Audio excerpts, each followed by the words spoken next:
y'all? It's your girl Sakina, and I'm back with another review. This is my review for Ready to Love. This is season 6, episode 7. So let's go ahead and get into it because actually I'm not that late with this review. I do usually film this show on Sunday, but it is Monday, and that's because I did take a day trip to Savannah this weekend, so I didn't have time to try to get that out. I could have got it out yesterday, but I was too tired, so it didn't even matter. But let's go ahead and get into this review, right? So the episode picks up where it left off last week or 2 weeks ago now, because the show didn't come on last week. I'm happy about that because that was my birthday weekend and I didn't have time to film. But yeah, 2 weeks ago, we left on a cliffhanger with Nakia telling everybody that she no longer wants to see Eric. So she goes into the story saying that she was kicking it with Eric and some of the guys, and they were taking pictures together, and he got close to put his hands on her waist, and she was like, okay, we doing this prom pose. And he was like, baby, we could basically kick it up a notch. And he touched her inappropriately. It made her feel uncomfortable. And at that point, she decided that he was not the one for her. So, Tommy did say that he wanted to speak to him and see his side of things, but we get to see that in a moment. He did let the ladies know that it is the week for them to introduce their next to their ex, so we can get the ex perspective on some things and vice versa. So Joy is nervous in her confessional because of Clifton not liking things being brought up from the past or something. Yeah, she said the past is a trigger for him. And I'm like, I wonder why that is. So we're going to move ahead over to Eric and Tommy and them having a conversation. Eric is aware that he hurt Nakia's feelings, and he decided that he was not ready to love. Now, he did tell his side of things. He did admit that he did touch her in a manner that she didn't like, and that is the reason why, she no longer wants to talk to him. So he's like, you know what, I think I do need some time to reflect, get my mind right, and he's ultimately not ready for love, which he thought that he was at the start of the process or whatever. So I hate that it happened, because it did look like they had a good thing going, but you have to know as a man, you can't take things too far with a woman. I don't know how he touched her, but whatever it was, it made her feel uncomfortable. So yeah, take this as a learning lesson and know that, yeah, you can't just be feeling all up on women just because you feel like y'all got some type of connection or whatever the case may be. No. So yeah, go ahead and reflect and get your mind right and go act right, Eric. So, Joy goes on a date with her husband. Child, what? Joy goes on a date with her ex, Sean, and she wants him to meet with Laverne and Clifton. Now, when Laverne walked in, because he got there before Clifton did y'all notice that terrible handshake? I said, oh my gosh, instant cringe. They missed the mark. They missed the hand connection. And then they had to do it again. It was too much. It was real quick. So you might have missed it, but I seen it and I just, I couldn't unsee it. It made me feel embarrassed and all of that. Anyway, Laverne, he said that he really loves Joy's energy. When he first met her at the first mixer, she was like, no, it was that green dress. And now I'm thinking about it, that was like the only time that we got to see Joy in a dress. She's not really like a dressing up type of woman. I realized that. She has a really nice body, and that's fine. If you don't dress up like that, that's perfectly fine. But I did notice that in that moment. He did joke with Sean, like, you see Clifton come in, just let him know that it's all about Laverne. Like, he had a really joking spirit, so I could say that he is very receptive to meeting the ex compared to Clifton. Because when Clifton came in, child, he tried to figure out what they doing here. He thought that this was going to be a one-on-one session with him and Joy, so he wasn't expecting that. It was very awkward. And he's asking Sean, the ex, okay, so how often do you enjoy talk? Do y'all talk on a day-to-day basis? Is it holidays? What? And Sean instantly clocked the jealousy and was like, let me tell you something. That whole jealous act, that is not going to get you anywhere far with Joy. And then Clifton had the nerve to question it, like, you think I'm jealous? Yes. The line of questioning that you're asking me is rooted in jealousy. So yeah, I'm glad that Sean peeped his shit, because none of that was warranted. And Sean went ahead and relieved them, like, yeah, we're just friends. Anything that we talk about is friends. There's nothing romantic going on between us, so let's just go ahead and get that out of the way. Cliff says that he has experiences with exes and they really didn't go too well. And Sean called him out again and was like, it seems like you're holding Joy you're making her, what he say? You're holding joy to a standard from somebody that hurt you. Exactly. Call him out. So then Clifton admits that he's in therapy and he's made his own mistakes in the past. But my whole thing is, what's your beef with exes? I need more specifics, because it could either come based off of Clifton's behavior in this episode. It came off as if he knows what it feels like to be messed around with an ex, like meaning that maybe a wife or whoever may have messed with an ex in his past, or maybe he was the one messing with an ex and he knows how that shit goes and he doesn't want to be getting his karma from that. So that was my whole thing. It could have been one or two, but I'm just kind of looking at him like, you need to calm down because you doing too much.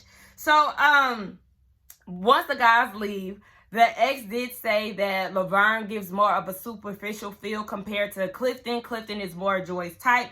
And he said that he does like Clifton, but he thinks that he comes with risk. So I think that he comes with risk too. Okay, because you have 2 failed marriages, in which you admit that you were the problem in both of those situations. The whole jealousy aspect of her being around her ex, I didn't like that, because let's keep it real. Everybody knows that you're going to meet the ex at some point in Ready to Love. Like, I need them to stop acting so surprised by that.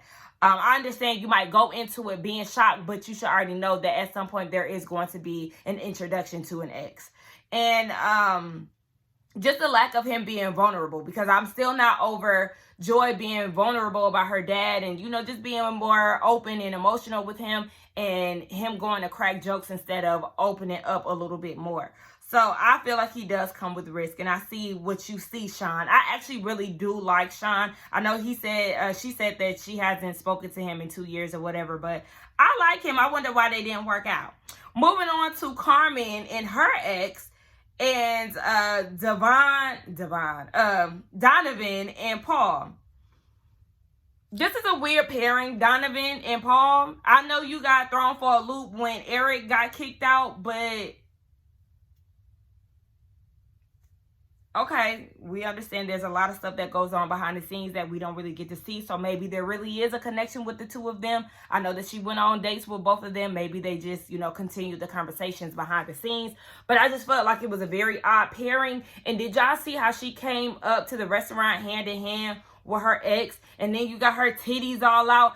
I be feeling like Carmen uses her sex appeal as a way to get what she wants. And there are a lot of women that does that, but that could be alarming, because it could just give off the idea of you leading with sex, you know? And then I just didn't like the makeup selection. It looked like she took a whole bunch of like shimmer lotion or a highlighter and just put it all over her face, because her whole face was like super shimmery. And then she had that ugly ass powerful necklace on, and then she pulled out the baby Jesus move with the blue contacts. I said, oh, sis thinks she doing it today, and she look a hot mess in all reality. I was just like, why you walking in there hand in hand with your ex? It's giving y'all still messing around. What's going on, Carmen? Anyway, Donovan, he says that his intentions with Carmen is to allow her to grow and to make her happy. I said fluff. That's all that was giving, because I don't see the connection between the 2 of them. But okay, you don't like her like that, but all right. Paul says that he wants to spend time in stages. He wants to spend time as a girlfriend, as a fiance, and then later as his wife, his forever. And I'm like, okay, again, fluff. So the ex is saying, you know, her career choice can be pretty intimidating, you know, with her being around a lot of celebrity men and late nights and things like that. And Paul said that he's been around that world, so he understands. And the ex was like, oh, so what kind of work do you do? And he said he's a software analyst. And did y'all see Carmen? She was like, I don't know if that was edited in or what, but that shit did make me laugh. Like, ooh, was that shade? Was you trying to insinuate that with his career path is probably not enough for you, or his line of work doesn't align him with a lot of celebrities? Like, I don't know what that was, but I did peep that. I said it was giving house way. How you seeing all these celebrities being a software analyst? Now, don't get me wrong. There's other ways that he can run into celebrities, but that's just what I was getting from the reaction that Carmen had gave. So after the men leave, The ex did say that he feels like Paul wouldn't be able to handle her lifestyle. And I could agree with that because he is somebody who wants to settle down. You know, he's in his 60s, guys. So it's like, granddad want to be at home. He don't want to be in the streets. He probably don't want to be around the elite and things like that. So she said that he thinks that Donovan would be best. I said, but it ain't happening. So let's go ahead and move on. To Ace, her ex, Devon, with Laverne and Tori. Hold on. Because, baby, let me tell you. That ex, Devon, holla at me, boo. He is fine. His face, like, his complexion is giving like very clear. I don't know if he just has a hell of a skincare regimen or if they put a little makeup on him so he could be camera ready. I don't know what it was. Them veneers was super white as well. I did peep. But overall, he is handsome as hell. The locks and everything. And he's artsy. Baby, what's that? Because that's what I was saying the other day. Like, maybe I need me an artsy nigga, you know? Somebody who is like multifaceted and he can draw, he can write, he can do all these like artsy things. I feel like I'll be connected to a nigga like that. Like, what's up, babe? Anyway, shout out to Donovan. Laverne, he wanted to know if Laverne is jealous, and Laverne said no. He has zero jealousy in his body. If Jay-Z or Obama was in the room, he'll feel like, you know, he's still that nigga. And I feel like that's the way that you're supposed to be. But you don't want to teeter on the line of being cocky. So, I could see Laverne doing that. But, you know, you are supposed to have that self-confidence and not be jealous or intimidated by another man in the room. Laverne calls the ex and Tori spectators because the ex wanted to know what he thought about Tori, who was soon coming to join them. And he was like, yeah, both of y'all just spectators. I said, ooh, okay, he ain't rattled by Tori's presence. So the ex wants to know, he's asking Tori, what do you like about Ace? And Tori is saying that she's genuine. You know, you could see her genuineness. She's peaceful and she's good to look at. And then the ex asks Laverne if he wants kids or any additional kids because we know that he is a father already. And he answers the question, but then he also starts going in on the sexual chemistry or the sexual vibe that he has with Ace and how he has to check his pants and all this graphic shit that nobody needed to know about. I'm like, here you are channeling your inner Tori with poking organs and all of that, and you checking your pants to see if you know, your peen is right down there. Like, this was just way too much information. Nobody needed to know that. I thought it was very funny that Tori kind of felt some type of way about it. I said, oh, you act just like him. I don't understand why you uncomfortable and you not want to eat your salad. Hell. Anyway, the ex then asked Tori if he's an alpha male because Ace, when they were dating, she was alpha and all of this. And I'm just like, oh, here we go with the bullshit. Okay. Tori was like, yeah, no, I'm not really into dominating my partner. It's about respect and reciprocation. I said, thank you, Tori. You actually answered this very well. I hate the whole alpha female, alpha male conversation. Like, shut up, you damn dogs. The ex then says that he's viewing, like, after the guys leave, he was like, okay, when it comes down to either of the men, if you want to lead, then you need to choose Tori. If you want to be led, then you need to choose Laverne. She need to choose neither one of them because all three of them, in the words of Birdman, need to go home. But you can call me Devon. What's up? Oh, yeah, and then I wanted to mention this, too. I don't know why, but Ace's reactions to the questions, especially, like, the alpha male question, was irritating me. Like, yes, you better ask them questions. Okay. Anyway, Sabrina, she goes on 2 dates and she has her ex Milton grill 3 guys. The first date we see with Sabrina and Milton was with Demetrius. Milton is very handsome. Shout out to him and his pretty teeth. Demetrius was at first feeling a little uneasy because, you know, he's not really into meeting the whole ex situation. But he said after meeting Milton, he was all right with it. Milton did say that Sabrina does want to be included in a lot of things, a lot of decision making. And in Demetrius's confessional, he said that he's not used to that, and he doesn't look at it as a red flag. It's just more insightful. And I'm gonna tell you one thing, for me, it's definitely giving red flags, because why would you have an issue including your partner in decision making and keeping them in a loop with things? It's giving controlling. That's exactly what it's giving. So yeah, you're a red flag for me, sir. Demetrius then asks, so what if we disagree and I go ahead and do whatever it is that I wanted to do?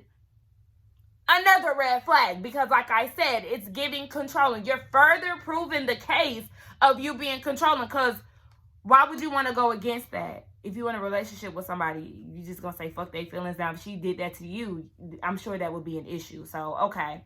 It's not giving much of team effort. It's not giving compromise. So, yeah. I got my good eye on you, Demetrius. And y'all know I wasn't really feeling him too much anyway. But after that, really watching out for him. So, Sabrina then goes on another date with Milton, Tori, and Donovan. Now, Tori claims that you'll never know how he's feeling about something because he hides it with a smile. I said, oh, well, did you hide it pretty well when she kissed Demetrius, or when he came and kissed her and she nibbled on his ear? It didn't seem like you was showing out or giving up your best poker face. It don't seem like you was giving us that. But okay.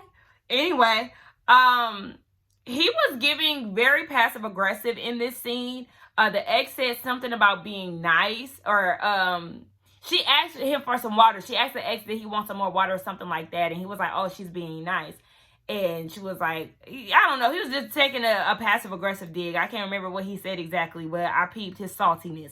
So Donovan gets there, and Donovan asks the ex, what type of man do you think she needs to make her complete? Really good question. And the ex said, with her line of work being in the social justice field, you trying to talk her out of something that she wants to do, that's not going to fly with her. So then Milton goes and asks, if you had to ask, will it work today? What do you think? And Tori was like, nah, it won't work today. Like, we still got to build our foundation and our friendship. And Sabrina did agree. So then Milton asked, if you had to choose her today, would you, to Donovan? And Donovan was like, yeah, this is my first time saying it out loud. Like, I'm choosing you. And I said, right, that's right, because y'all a good match together. I could really see y'all together. So then the guys leave, and Milton, the ex, says that Tori doesn't fit her, and I totally agree. And he says that Demetrius can build and survive tumultuous waters with her, and Donovan will really make her happy out of everybody. Like, it's a complete blowout when it comes down to the competition. Donovan has this in the bag. And I said, we see each other, Milton, because y'all already know since the moment I seen them together, I was team Sabrina and Donovan. So yes, I'm so happy that he said that. Milton, you know best. We know best, boo. And you can holler at me too, because you handsome as hell as well. Anyway, Tina and BJ. Baby, I keep forgetting about Tina. Baby, I'm so sorry, Miss Ma'am. But I keep forgetting about her. But we get introduced to her ex, BJ, and they're meeting with Paul and Demetrius.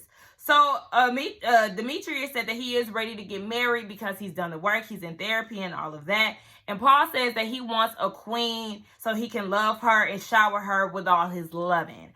Paul then asks the ex, how long did you know her romantically? And baby, BJ said since high school, basically. Like, this was a high school love. Now, I know that her ex guy, her baby dad, is toxic and all of that. So I didn't expect to see him. But somebody from high school?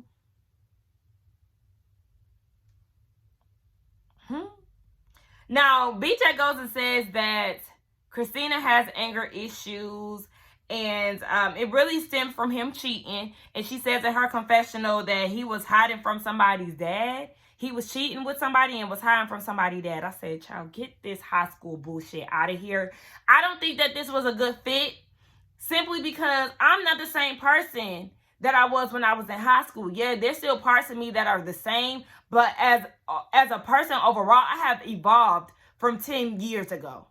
And that's when I graduated from high school. I don't know how long it's been for her. I know she is in her 30s. So, baby, probably a little over 30. Because, yeah, probably like 13 years. I think she's like 3 years older than me. But it's just like, girl, no, I would not have selected him. But, okay, girl. Demetrius wants to know how she communicates during disagreements. And BJ was like, look, she hold grudges. She gonna ghost you. She ain't gonna talk to you. She gonna cut you off. And that's a red flag for Demetrius because he does not communicate that way. And the guys decide to head out. And in Paul's confessional, he was like, one thing I noticed, the ex didn't tell me that she was actually ready to love. I said, you made a good point, Paul. Good observation. Anyway, like I said, I don't think that this ex was a good pick. And the ex thinks that Demetrius isn't it, and he feels like Paul would be a better fit for her, but snooze fest. Anyway, Dakia meets with Terrence and Terrence. Dakia and her ex Terrence meets with Clifton. Clifton, yet again, is still pouting because he's meeting yet another ex. And Clifton says that he wants to make sure, because the ex was asking about, him getting married. And we know that he married twice before and things didn't go right. So he said he wants to be very selective this time and make sure that it is really what it is. He wants to take his time. He said, because there's no leaving unless you die. And I said, well, that would require you to not cheat. Anyway, and isn't me but does it look like he be wearing foundation in his confessional too? I don't know if it's like filters that they be using or what, but it looked like his face be beat in his confessional. Anyway, the ex said that he does see the chemistry between the two of them because they're getting really touchy-feely. Really, it's just a test that Clifton is putting her to. He wants to see if Dakia is going to flirt back and reciprocate that same energy in front of her ex. And he said that he wished he would have did that with Joy. Your insecurities are showing. Because why you feel the need to put her to the test? And why you feel the need to try to make your presence known so much with this ex? Like, yeah, you're giving me insecure as fuck. Intimidated. I don't understand. Like I said, it's either him messing with his ex and him messing with his ex and him knowing how dirty and loud and low down that shit be, or one of his exes messed with the ex while they were together. Like, it's just annoying. And I don't even, we didn't get to see the thoughts of the ex and what kind of feedback he would give Dakia. I don't know. He probably didn't like his ass. Anyway, we get down to the ladies' lounge, right? And they just talk about their dates, and there's no need to really go over that. Again, Ace was getting on my nerves. Best friend, you better ask them questions. I don't know why that was annoying me so much, but it was. Okay, anyway, so they start talking about who they're not interested in. And Sabrina is not interested in Laverne. Dakia ain't interested in him either. She said, I met him with negative energy, so I matched it. Tina said we had 2 conversations and they both were a no. So yeah, none of those ladies are feeling Laverne. Carmen isn't feeling Tori and Laverne. Joy isn't feeling Tori and Demetrius. I said, girl, not you still mad because he was talking to you about being in the bottom. She mad because he was a messenger still. But then she brings up Tori and she just feels like he hasn't been present since the truth or dare situation. And Sabrina said, yes, I do notice a shift. But my whole thing is you mad about that kiss, but that didn't stop you from going to get payback and kiss Precious when it really meant nothing. I said, hello, let's call it. Shoot, you doing the most trying to kiss Precious knowing damn well that you ain't even see it for her like that. You trying to use her as a way to get over Sabrina. So they get down to these eliminations. And Dakia and Tori, they have a conversation. He is safe. But like I said, he can get the hell on with next guy's elimination.